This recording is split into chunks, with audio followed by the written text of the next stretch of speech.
Sosok ini tadi memberikan gerakan jelas yang seperti ini, memutar badannya, lalu memberikan gerakan seperti ini, fasya ke kanan, ke kiri.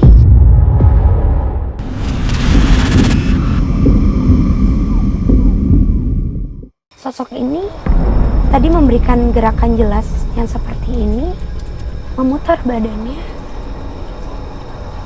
lalu memberikan gerakan seperti ini, fasya ke kanan, ke kiri. Sosok-sosok astral yang menguasai lokasi bersejarah ini diyakini tak hanya berwujud sosok siluman hewan saja, namun juga diisi oleh sosok penari yang dahulu kala menghibur para prajurit yang kerap dipercaya mengganggu banyak orang yang datang. Mampukah kami menguak alasan dari fenomena tersebut? Kadang sosok ini suka muncul berdiri dan hadir. Dia nggak ngapa-ngapain, cuma berdiri aja, tapi itu terjadi apabila ada yang datang ke tempat ini untuk meminta hal yang negatif. Contoh, dari awal mungkin dia menginginkan memohon hal-hal yang positif, tapi ketika dia tahu ada sesuatu yang bisa dibawa pulang atau air, ini dia langsung ada keinginan seperti entah itu untuk penglaris, untuk sesuatu yang sebenarnya lebih ke arah negatif. Konotasinya itu negatif. Iya, jadi salah.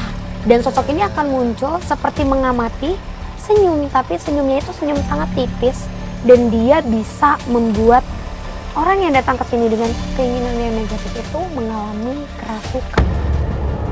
Tadi saya dapat kabar itu ada wanita yang kerasukan 2 orang, menari-menari.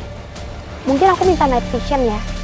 Oke, mungkin kita juga bisa ngerasain suasana yang beda juga ya Tasya kali ini.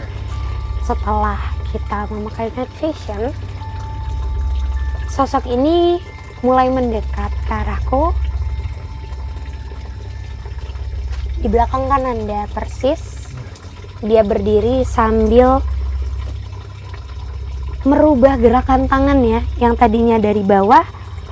Dia memutar tangan seperti ini, melantunkan seperti sindenang. Assalamualaikum, boleh saya tahu namanya? Sosok yang berdiri di belakang ini, dia mengatakan namanya adalah Sukma Aruf. Kenapa kan? Oke, coba dia sekarang berpindah ke batu ini, Tasya.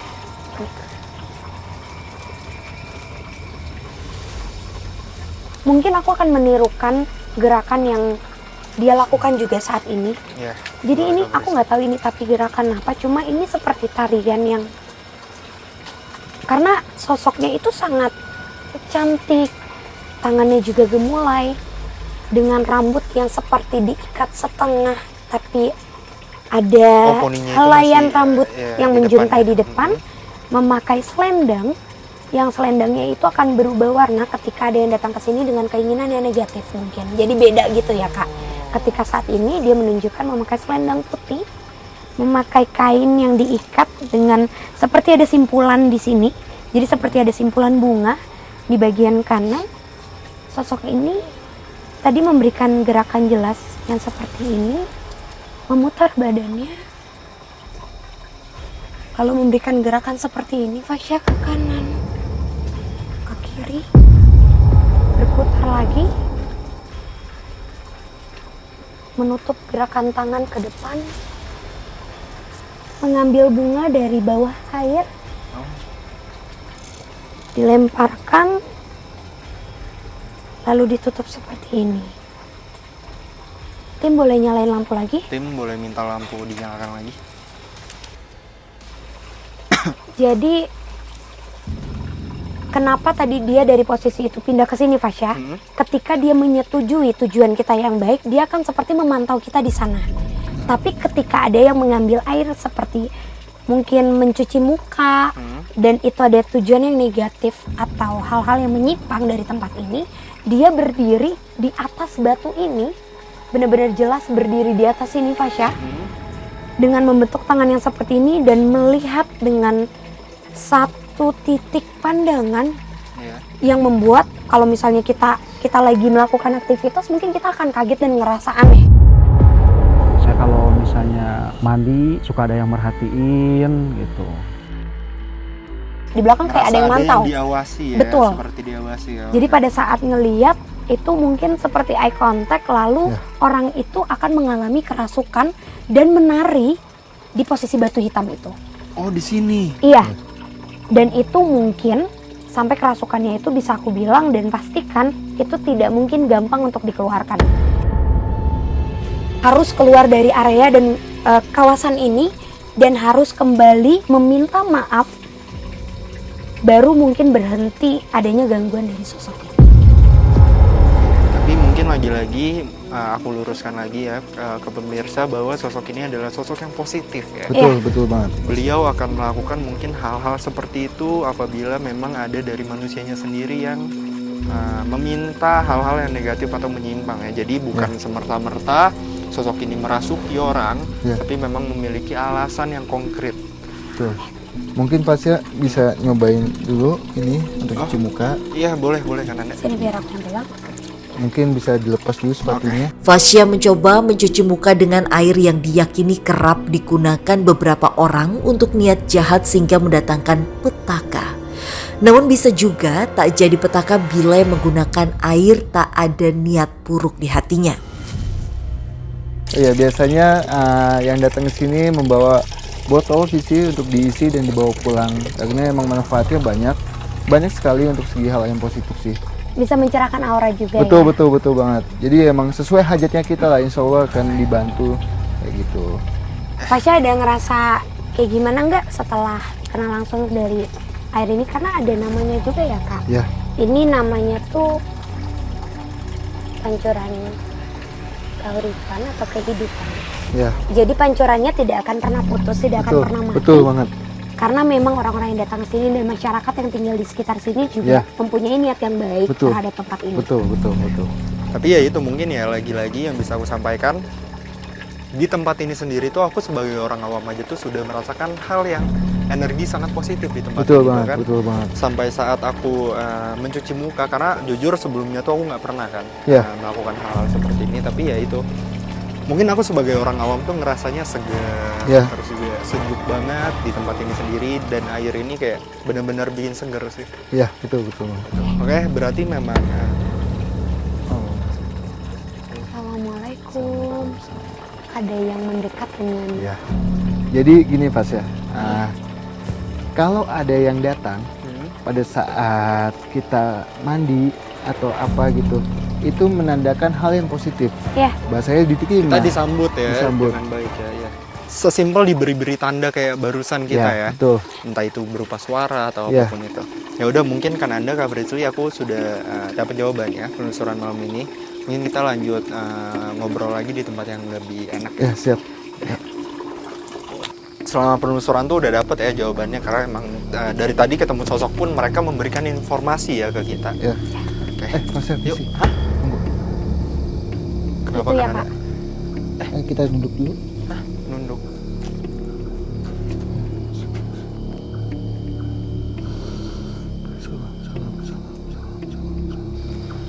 Ya, Fasya, visi. Di dekat pohon situ ada sosok laki-laki. Ada sosok laki-laki tua. Laki-laki tua dengan menggunakan mahkota dan selendang kayak Bukan, itu dikalungkan ya? Bukan, apa sih? Di ini lilitin kain. Lilitin kain gitu dengan sabuk emas. Terus juga memakai seperti rompi yang panjang. Betul banget. Jadi ini kayak bukan memakai baju kerajaan dengan lempengan emas. Di sini rompi emas dan mahkotanya juga berwarna emas. Ya. Kayaknya ini sosok raja ya. Ya, betul. Jadi sosok yang paling kuat yang ada di sini, Mas ya. Paling kuat yang ada di tempat situs ini ya, kan Anda. Oke. Beliau ini kan raja, itu raja apa kan Anda maksudnya? Jadi beliau itu adalah salah satu, bisa kita bilang anggota atau prajuritnya pada saat Prabu Siliwangi, Mas ya. Ada kakek-kakek seperti dia bersujud kayak baca-baca yang berdoa gitu. Beliau adalah sosok yang paling dominan dan paling soal energinya itu paling besar ya, paling betul. kuat ya. Ya berarti ya memang lagi-lagi sosok ini sosok yang berkaitan langsung dengan kerajaan Prabu Siliwangi ya. Kananda. Okay. Dan juga Fas ya, beliau ngasih tahu saya bahwa pada saat dulu ada sosok hal negatif yang sempat datang ke sini. Sempat datang ke sini yang menjadikan tempat ini dulunya itu dijadikan tempat hal-hal negatif zaman dulunya. Untuk meminta-minta sebagainya. Di sini di zaman dulunya sekali. Nah, beliau datang ke sini untuk menjadikan tempat ini kembali ke hal-hal yang positif. Gitu. Jadi sih, saya juga dapat pesan bahwa beliau ngasih tahu soal kejadian batu yang dibawa itu. Kejadian batu yang dibawa pada saat pengunjung datang dan iseng untuk membawa batu itu. Dan dimimpiin bahkan didatangi dengan sosok beliau ini untuk dikembalikan. Anggapan beliau adalah takut dia malah menyembah batu itu. Oh berarti sosok inilah yang mendatangi orang-orang yang mungkin tangannya iseng untuk mengembalikan batu ini, beliaulah sosoknya. Iya. Ya aku dapat pesan moral aja sih di situ yang dimana ya memang kita sebagai manusia tidak bisa sembarang aja gitu, apalagi ke tempat-tempat sakral seperti ini ya kita harus menjaga sikap, menjaga perilaku juga, menjaga niat yang paling penting. Karena memang sempat ada informasi juga yang aku dapat yang dimana ada pengunjung-pengunjung yang memang mungkin aku bilang ya usil lah tangannya dan mendapatkan gangguan gitu, ternyata aku baru tahu aja sih. Nah, ini kan kamu bisa lihat banyak pohon yang sangat tinggi. Iya betul. Jadi ketika orang yang membawa batu itu sampai di bawah mimpi, sosoknya itu mungkin dia awalnya ngeliat kayak manusia biasa. Laki-laki berdiri, lama-lama berubah menjadi tinggi sampai akhirnya manusia itu ibaratnya kalau digambarkan manusia segini, sosoknya itu seperti ini. Jadi di mimpi, iya. Dan kata-kata yang dikeluarkan hanya kembalikan ke tempat semula. Aku dapat gambaran jelas banget setelah ini menjadi tempat wisata kembali yang kamu bisa lihat ternyata benar di tahun 1914. Benar yang tadi aku bilang. Iya belasan ya. Di masa Belanda ditemukan, lalu ini sudah dipercantik lagi. Ada lagi manusia yang sengaja datang dengan tujuan menyimpang dan ternyata itu dimanfaatkan dengan pengikutnya yang lalu dikutuk. Jadi diubah bentuknya menjadi satu bentuk yang aku belum tahu, belum dapat gambaran bentuknya seperti apa, tapi dibuang dari wilayah ini. Untuk saat ini kita tidak bertemu dengan sosok itu. Tapi dia meyakinkan aku, sosok di belakang itu meyakinkan aku bahwa iya, bagi para pengikutnya yang tidak sesuai dengan ajarannya, maka akan dibuang dijauh. Ya udah kan Anda Kak Frisly, mungkin kita lanjut ngobrolnya ke tempat yang lebih enak lagi ya, karena memang di sini pun agak ini ya. Karena banyak lumut ya. Berarti kan Anda Kak Frisly.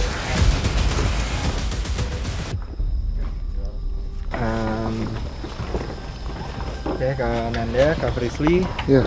Sudah cukup sepertinya penelusuran malam hari ini, karena aku sudah dapat jawabannya yang dimana ternyata tempat ini itu benar adanya bahwa menjadi petilasan dari kerajaan Prabu Siliwangi.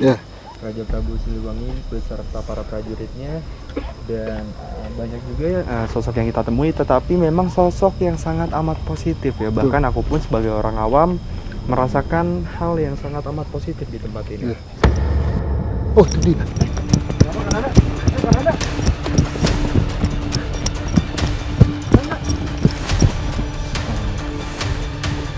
Stop kan Anda. Fasya, pelan-pelan. Kita ketemu sama yang negatif. Ada sosok yang beda banget dari sosok-sosok yang kita temuin di atas tadi. Hati-hati kan Kak, pelan-pelan Kak. Jangan terlalu jauh. Aku takut ini jebakan. Ajak komunikasi baik-baik ya kan Anda. Siapa kamu?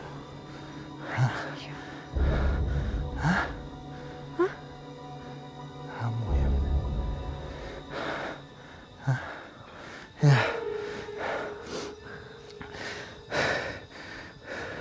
Jadi Fas ya, Hah? tadi kan sempat saya melihat sekelebatan sosok ya Fas ya, Iya. tapi kita skip bahwa kita menuju ke atas dulu. Iya. Ternyata itu di belakang saya ada sosok yang negatif dengan wujudnya nenek-nenek, Iya. tapi dia mempunyai kulit yang bersisik Mas ya.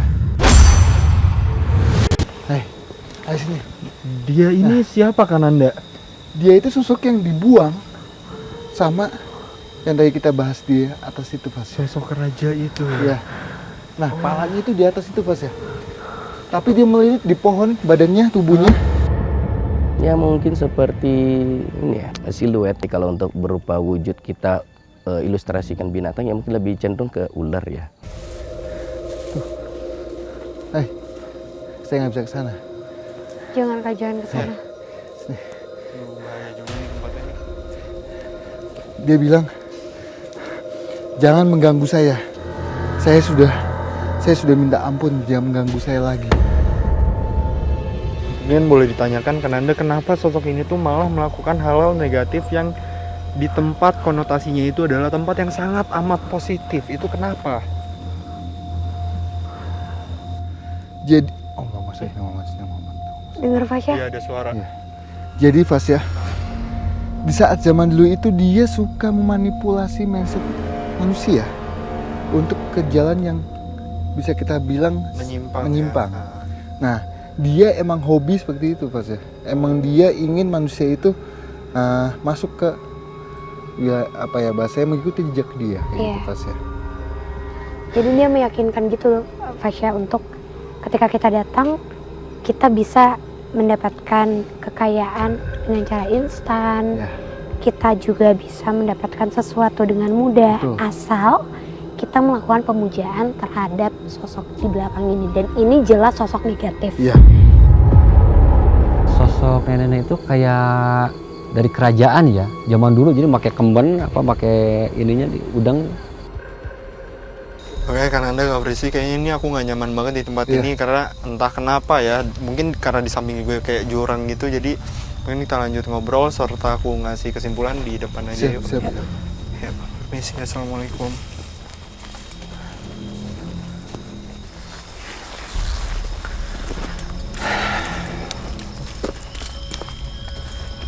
Oke, Kak Frisly, Kananda. Aku rasa aku udah dapat jawaban ya dari penelusuran malam hari ini, bahwasanya memang tempat ini ternyata yang aku rasakan bahkan sebagai orang awam ini adalah tempat yang amat sangat sakral dan positif ya, walaupun memang ada juga sosok negatif di tempat ini ya. Oke, mungkin selanjutnya ada rekomendasi untuk tempat uji berani dari Kananda atau Kak Frisly? Sini kali visi ya. Iya, di belakang area itu. dalam. Situ. Oh, dimana kita bertemu dengan sosok nenek-nenek itu ya. Oke, kalau gitu sekarang kita jemput sahabat uji berani kita ya, Kananda, Kak Frisly. Yuk. Oke, kita sudah sampai lokasi uji berani pada malam hari ini. Sebelumnya boleh perkenalkan namanya siapa? Nama aku Angel. Oke, sebelumnya saya mau minta tolong sama Kak Angel untuk jangan buka penutup mata sampai waktu yang telah ditentukan dan jangan memindahkan lilin yang sudah ditaruh ya. Oke Kak. Di tangan Kak Angel sekarang sudah ada lonceng. Jika Kak Angel merasa tidak dapat melanjutkan uji berani lagi, bisa dibunyikan loncengnya. Oke Kak. Sekali lagi saya mau tanya sama Kak Angel, apakah yakin untuk ikut uji berani pada malam hari ini? Yakin Kak. Baik. Tim, matikan lampunya. Oke, sekarang sahabat uji berani kita sudah membuka penutup matanya ya? Ya. Untuk pribadi sahabat uji berani kita pada malam hari ini tuh gimana nih orangnya? Untuk saat ini yang saya lihat segi ketakutannya sih belum ada Pas ya.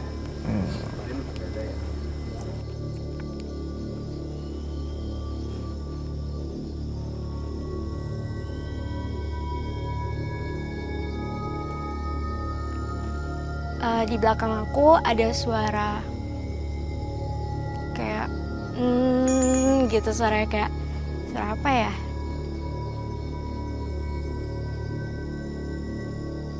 Oh, suara cewek nangis ya Kak? Nah, ya. Aku dengarnya gitu sih di belakang Kak. Itu nenek itu Pas ya. Mencoba untuk mengganggu supaya dia ini gak kuat.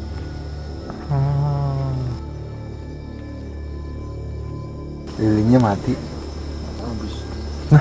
Oh iya, lilin tiba-tiba mati ya. Iya. Jadi ini total pencahayaan cuma dari langit aja ya.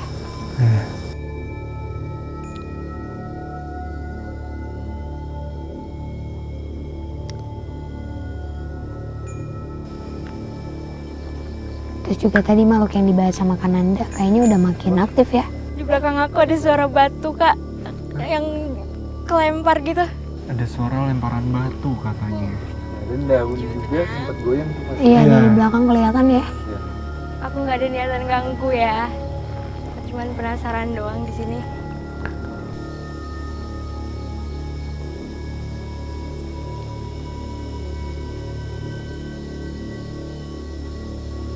Sama Kak, aku masih dengar suara orang nangis.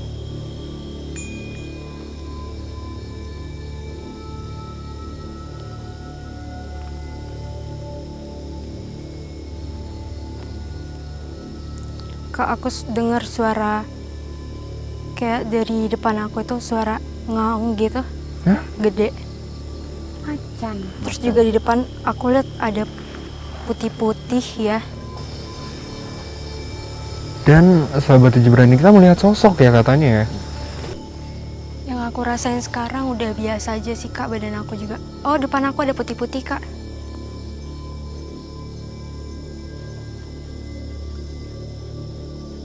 Kak, depan aku ada putih-putih. Hah?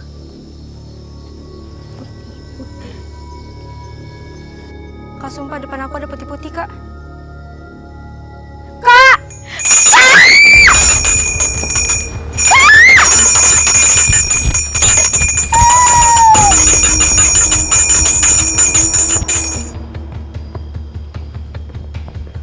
Angel.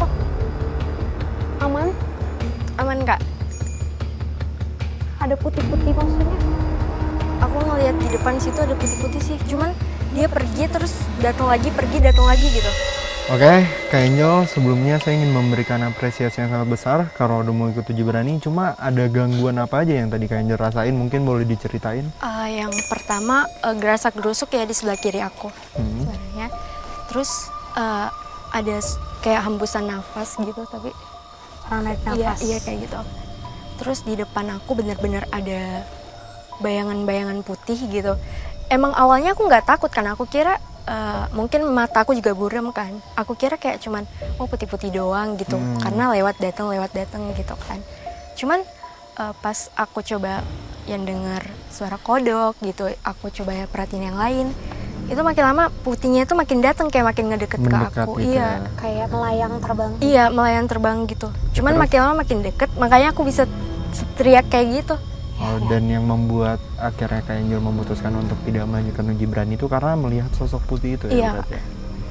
Oke Kak Angel, saya dan tim ingin memberikan apresiasi yang sangat besar sekali lagi buat Kak Angel karena udah mau ikut Uji Berani. Cuma mungkin kita netralin sambil jalannya Kananda. Yuk, Oke. Kak Angel. Oke, Kak Frisly, Kananda, cukup sudah penelusuran kita pada malam hari ini karena memang sudah terjawab ya bahwasanya benar adanya tempat ini adalah situs petilasan dari kerajaan Prabu Siliwangi ya beserta jajarannya, dan juga ternyata isu soal pemujaan di tempat ini ternyata itu adalah hal yang dilakukan pada saat zaman dulu sekali ya, dan itu sebenarnya bukan pemujaan yang negatif ya Kananda, melainkan memang kepercayaan orang zaman dulu yang akhirnya adalah bahasa seperti pemujaan ya. Terus juga tidak bisa dipungkiri ternyata ada juga sosok negatif di tempat ini, tetapi memang mungkin dikarenakan lebih dominan sosok-sosok positif, jadi si sosok negatif itu bisa dibilang kalah gitu ya Anda Kak Frisly. Oke pemirsa, ikuti terus penelusuran kami ke tempat-tempat yang penuh dengan cerita mistis, mitos, serta bikin kamu deg-degan hanya di JTV.